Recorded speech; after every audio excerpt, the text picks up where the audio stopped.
अस्सलाम वालेकुम। इस लेक्चर में हम डिस्कस करने लगे हैं एलएसटी को। इसे पीछे हमने डिस्कस किया था आरसीबीडी को, दैन उससे पहले हमने डिस्कस किया था सीआरडी को। अगर उनमें आपको कोई कन्फ्यूजन है दैन ज़रूर पूछें। एंड एलएसटी को स्टार्ट करते हैं। एलएसटी जो होता है वो लैटिन स्क्वायर डिज़ाइन है। इसके बारे में थोड़ी सी इन्फो पहले उन्होंने दी हुई है, उसको देख लेते हैं। मतलब कि आपने एलएसडी में जो होता है लैटिन स्क्वायर डिज़ाइन में हमारे पास दो तरफ को वेरिएशन हो रही होती है। पीछे हमने देखा था कि एक तरफ को वेरिएशन थी, ठीक है, लाइक उसमें हमने ब्लॉक्स कंस्ट्रक्ट किए थे। इसमें आपके पास दो तरफ को वेरिएशन होती है, तो इसमें हम रोज़ और कॉलम बनाते हैं एक पूरा कंप्लीट ब्लॉक बनाने के लिए।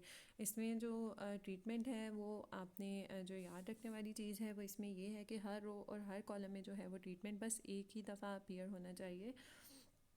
ट्रीटमेंट हमारे पास ज़्यादा दफ़ा अपीयर नहीं होना चाहिए। Each row and each column is a complete block. Treatment must appear once only in each row and each column, ठीक है। हर कॉलम में ट्रीटमेंट जो है वो एक ही दफ़ा आना चाहिए, ज़्यादा दफ़ा नहीं आना चाहिए। दूसरी चीज़ इसमें ये कि इसमें नंबर ऑफ़ ट्रीटमेंट हमारे पास इक्वल होते हैं रोज़ के और कॉलम के। मतलब कि जितने नंबर ऑफ़ ट्रीटमेंट है उतनी नंबर ऑफ़ रोज़ होती हैं एंड देन उतने नंबर ऑफ़ कॉलम्स होते हैं। ये सब हमारे पास सेम होते हैं। स्टार्ट करते हैं एग्जाम्पल से। An experimenter is studying the effect of 5 different formulation of an explosive mixture. Like एक explosive, ये जो एक्सप्लोसिव मतलब कि जो धमाके या बारूद वगैरह की चीज़ें होती हैं, तो 5 डिफरेंट तरह से वो बना रहे हैं डिफरेंट मटेरियल को लेते हुए। Used in the manufacturing of the dynamite on the observed explosive force. Each formulation is mixed from a batch of raw material. अब देखिए इसमें आपके पास जो रॉ मटेरियल है वो सोर्स ऑफ वेरिएशन है। मतलब कि आपके पास एक फैक्टर रॉ मटेरियल है, रॉ मटेरियल डिफरेंट तरफ से आपके पास आया है। 5 फॉर्मुलेशन हमने उसकी टेस्ट करनी है, मतलब 5 तरह से बनाया गया। फिर उसके बाद देखें कि दूसरी चीज़ ये कि वो उसको जो बना रहे हैं लोग वो डिफरेंट है। Further more the formulation are appeared by the several operators. मतलब इसमें दूसरा सोर्स ऑफ वेरिएशन किसकी वजह से आएगा? ऑपरेटर्स की वजह से। तो वो हर की स्किल अलग होती है, एक्सपीरियंस अलग होता है। दोनों चीज़ें आपको पता चल गई। यहाँ से आपको पता चल जाएगा कि ये एलएसटी है। दो वेरिएशंस के सोर्सेज है इसमें। The two main sources of variation that must be controlled are the batch and the raw material, are the batches of raw material and operator, ठीक है। दो चीज़ें हैं, तो डेटा हम इसमें उन्होंने आपको गिवन दिया होगा। here is the data, okay, complete है। अब देखें सबसे ऊपर उन्होंने ऑपरेटर्स दिए हुए हैं एंड देन इस साइड पे आपको उन्होंने रॉ मटेरियल दिया हुआ है। 5 तरह से 5 तरीक़ों का रॉ मटेरियल था, देन 5 डिफरेंट ऑपरेटर्स थे जो कि हमारे पास बना रहे थे। अब देखें आपने हर कॉलम और हर रो में रिपीट नहीं होना चाहिए। लाइक इसमें सीक्वेंस देखें, आपके पास ABCDE है, देन इस तरफ को देख लें ABCDE। तो फिर उसके बाद अगर आप इन दोनों का कंपेयर करें, दोबारा से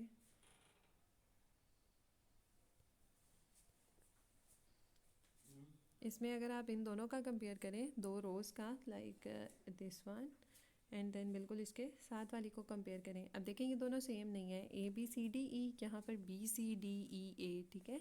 तो बिल्कुल इसी तरह अगर आप इन दो, अब सॉरी ये हमने कॉलम्स का किया था, अब अगर आप दो रोज़ का करें, देखें ABCDE देन BCDEA, ठीक है। ये मतलब डिफरेंस है बिल्कुल इसी तरह। थर्ड, फोर्थ एंड फिफ्थ सारे हमारे पास डिफरेंट आ रहे हैं।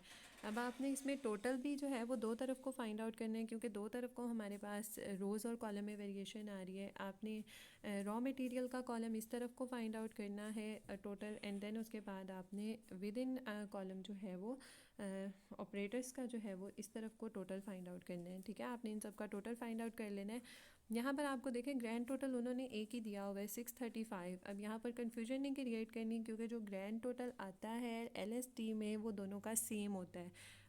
नंबर ऑफ़, आप दोनों तरफ से सम लेकर देख लें, इन सब का सम लें तो भी यही वैल्यू आएगी, अगर आप इन सब का लें तो भी यही वैल्यू आएगी। बिल्कुल इसी तरह मीन स्क्वायर के लिए भी है, इनका सम लेंगे तो भी ये वैल्यू आएगी और अगर इनका सम लेंगे तो भी यही वैल्यू आएगी। उसके बाद आपने ट्रीट फॉर्मुलेशन का टेबल बनाना है। ट्रीट फॉर्मुलेशन के लिए आपने क्या करना है, आपके पास लाइक A ट्रीटमेंट है, आपने सारी A ट्रीटमेंट्स जो है वो डाटा में से लेकर उन सबको प्लस कर लेना है। यह हमारे पास A ट्रीटमेंट है, आप इन सबको प्लस करें, आपके पास A ट्रीटमेंट का टोटल आ जाएगा। देखें देन टोटल को आपने 5 A ट्रीटमेंट अप्लाई किए हैं, 5 पे डिवाइड कर दें, 5 थी या 6 काउंट कर लीजिएगा, उस पर आप डिवाइड कर लें, आपके पास मीन आ जाएगा। बिल्कुल इस तरह सारी B जो है उनको प्लस करें, सी को करें, डी ई सबको आप प्लस करते जाएं, उनका मीन फाइंड आउट करते जाएं। यहाँ तक आपका टेबल हो गया। देन क्वेश्चन स्टार्ट करते हैं। हाइपोथेसिस टेस्ट करना है। हाइपोथेसिस टेस्ट बिल्कुल उसी तरह है जैसे सीआरडी और एसआरडी में था।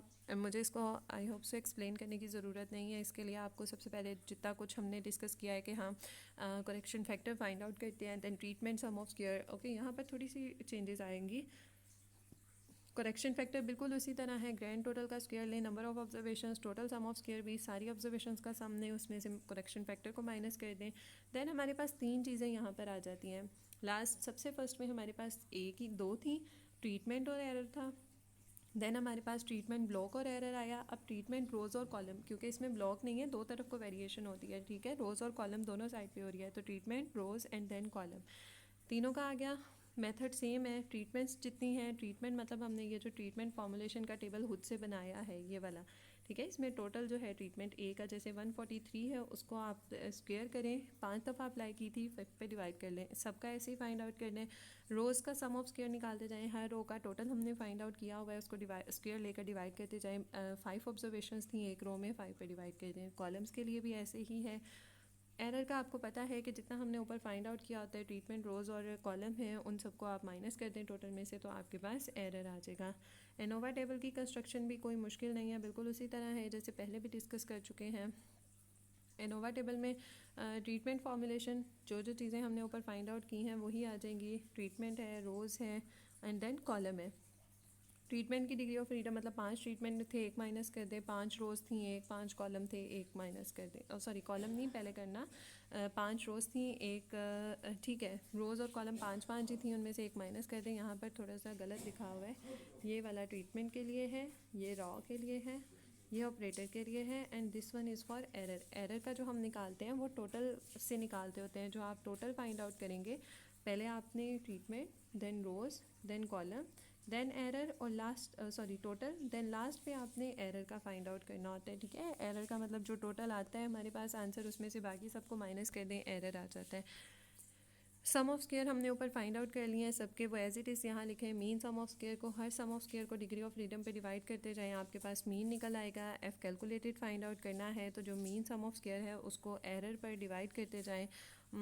लाइक आपने इसका एफ कैलकुलेटेड निकालना है, तो इसको ये एरर की वैल्यू है, इस पर डिवाइड कर दें। देन इसी तरह 17 को एरर पे कर दें, और कॉलम के लिए 35.50 को एरर पे डिवाइड कर दें, आपके पास आ जाएगा।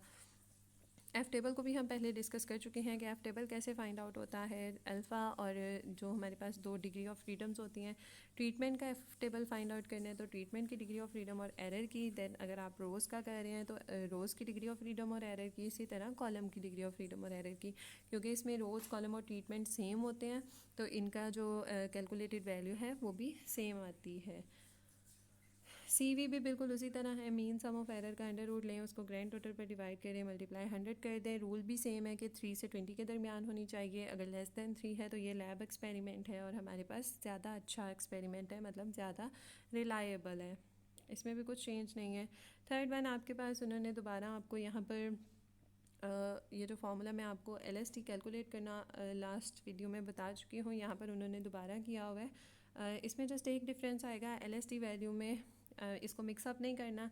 जो हम लैटिन स्क्वायर डिज़ाइन के लिए LST निकालते हैं, उसके लिए हमारे पास यहाँ पर ऊपर 2 आता है, ठीक है। 2 mean sum of error over R यहाँ पर एक ही दफ़ा लिखा हुआ है। क्यों लिखा हुआ है? क्योंकि देखें सब में ऑब्जर्वेशन सेम थी, 5 है, 5 ही रोज़ में है, 5 ही कॉलम में है एंड देन 5 ही ट्रीटमेंट में है। आपको कहीं पे भी वेरिएशन नहीं मिल रही होती, इसलिए हम एक ही दफ़ा फाइंड आउट करते हैं इसमें सम ऑफ एरर, ठीक है। इसमें सिर्फ ये फार्मूला में डिफरेंस है कि इसमें फार्मूला में ऊपर 2 आता है। सम ऑफ एरर उन्होंने यहाँ पर आई थिंक सो क्वेश्चन हमने पूरा पढ़ा ही नहीं था, एक दफ़ा देख लेते हैं। यहाँ पर उन्होंने क्वेश्चन में ठीक है, यहाँ पर देखिए उन्होंने स्पेसिफाई कर दिया कि कॉन्फिडेंस इंटरवल, थर्ड पार्ट को देख रहे हैं। Confidence interval test the significance of difference between the formulation D and E। D और E के दरमियान उन्होंने कही है, तो इसलिए हम सिर्फ D और E के लिए फ़ाइंड आउट करेंगे। D की भी 5 ऑब्जर्वेशन हैं, E की भी 5 हैं, इस वजह से हमने जो है वो नीचे एक ही दफ़ा 5 लिखा, देन इसको सॉल्व कर लिया। कॉन्फिडेंस इंटरवल कैलकुलेट करने का फार्मूला भी आपके पास यहाँ गिवन है, ये देखें। कॉन्फिडेंस इंटरवल जो आपने दोनों वैल्यूज़ फाइंड आउट की हुई हैं, उनका मतलब जो हमने ट्रीटमेंट फॉर्मुलेशन का टेबल बनाया था आप उसको माइनस करें, मतलब कि ट्रीटमेंट नंबर 4 और 5 को माइनस करें उनके सम को। ट्रीटमेंट 4 और 5, just a minute I will explain it. मुझे यहाँ पर थोड़ी सी कंफ्यूजन हो गई है, इसमें हम कौन सी वैल्यू ले रहे थे, या आप माइनस करके देख लें। मुझे अब एज इट इज़ तो ये नहीं याद आ रही हमने यहाँ पर कौन सी वैल्यू ली है 4 और 5 के लिए। आई थिंक या तो हमने फॉर्मुलेशन ट्रीटमेंट्स की वैल्यू ली है, या आप सब्ट्रैक्ट करके देखें जो ट्रीटमेंट फॉर्मुलेशन है या उसकी वैल्यू है, या 5 होपफुली ये ट्रीटमेंट फॉर्मुलेशन की है। ओके, इसको कंफ्यूज नहीं करते, ट्रीटमेंट फॉर्मुलेशन की ही वैल्यू होगी। उनको माइनस करें प्लस माइनस, देन उसके बाद ये सेकंड आपके पास लिखा हुआ है, ये हम पहले भी फाइंड आउट किया है कि टी अल्फ़ा LST में हमने किया है, LST की वैल्यू निकालने के लिए किया था कि T alpha over 2 error degree of freedom, और जो हमने 2 स्टैंडर्ड एरर का डिफरेंस फाइंड आउट किया होगा, ठीक है, इन्फ्रेंस फाइंड आउट किया होगा, उसको आपने मल्टीप्लाई कर देना है, ये आपके पास वैल्यू आ जाएगी। देखें यहाँ पर इन दोनों को आप मल्टीप्लाई करेंगे तो आपके पास वैल्यू आ जाएगी इसकी। और ये जो है आपके पास ये देखें, ओ हियर यहाँ उन्होंने वैल्यूज़ लिखी हुई हैं, सॉरी मैंने पहले देखी नहीं है। 29.8 माइनस 26, ये इन्होंने y4 माइनस y5 की वैल्यूज़ लिखी हुई हैं। अब ये आप देख लें, आपको 29.8 और ये कहाँ से उन्होंने दी हैं 29.8। ओके, ये इन्होंने ट्रीटमेंट फॉर्मुलेशन का जो हमने टेबल बनाया था उसमें से मीन का दी हुई हैं वैल्यूज़, ठीक है, ट्रीटमेंट फॉर्मुलेशन की मीन की वैल्यूज़ हैं ये, इसको आप कंफ्यूज नहीं करिएगा, ट्रीटमेंट फॉर्मुलेशन की मीन की वैल्यूज़ हैं ये। उसके बाद एक इसमें रूल याद करना है आपने, कॉन्फिडेंस इंटरवल एक दफ़ा इन दोनों वैल्यूज़ को प्लस करें एंड देन एक दफ़ा सब्ट्रैक्ट करें। अगर आपके पास एक वैल्यू माइनस से स्टार्ट हो रही है एंड देन वो प्लस तक जा रही है, इसका मतलब इसमें इन वैल्यूज़ के दरमियान कहीं ना कहीं ज़ीरो भी आएगा। अगर ज़ीरो आए तो आपके पास जो है वो नॉन सिग्निफिकेंट होता है, ठीक है। अगर आपके पास ज़ीरो आ रहा हो, ठीक है, अगर ज़ीरो है तो इसका मतलब कि नॉन सिग्निफिकेंट रिलेशन है, और अगर ज़ीरो नहीं होगा तो इसका मतलब सिग्निफिकेंट रिलेशन है। तो ये हमारा यहीं तक था, इसके आगे बाकी क्वेश्चन नहीं करने। Thank you so much, video को ज़रूर लाइक करिएगा एंड अल्लाह हाफ़िज़।